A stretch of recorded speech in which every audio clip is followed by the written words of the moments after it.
മലപ്പുറം പരപ്പനങ്ങാടി സ്വദേശി മുഹമ്മദ് ഹാഷിം, മലപ്പുറം ചേലമ്പ്ര സ്വദേശികളായ മുഹമ്മദ് അർഷാദ്, മുഹമ്മദ് ഷമീം എന്നിവരെയാണ് പിടികൂടിയത്. വാഹന പരിശോധനയ്ക്കിടെ ഇവരിൽ നിന്നും 54 ഗ്രാം MDMA പോലീസ് പിടികൂടി.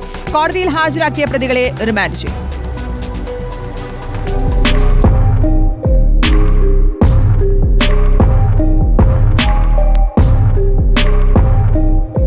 മുത്തങ്ങ ചെക്ക് പോസ്റ്റിൽ പോലീസ് നടത്തിയ വാഹന പരിശോധനയ്ക്കിടെയാണ് കർണാടകയിൽ നിന്ന് കേരളത്തിലേക്ക് വരികയായിരുന്ന കാറിൽ കടത്തിയ 54 ഗ്രാം MDMA പോലീസ് കണ്ടെടുത്തത്.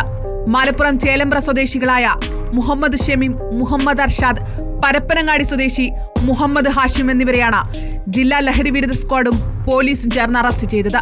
ക്രിസ്മസ് പുതുവത്സരത്തിനോടനുബന്ധിച്ച് കേരളത്തിൽ വിൽപ്പന നടത്താനായി കൊണ്ടുവന്ന MDMA-യാണ് പോലീസ് പിടികൂടിയത്. 3 പ്രതികളെയും കോടതിയിൽ ഹാജരാക്കി റിമാൻഡ് ചെയ്തു. ആഘോഷ സീസൺ ആയതോടെ ലഹരിക്കടത്ത്, വിൽപ്പന, ഉപയോഗം എന്നിവ തടയുന്നതുമായി ബന്ധപ്പെട്ട് അതിർത്തികളിൽ പരിശോധന കർശനമാക്കിയിട്ടുണ്ട്.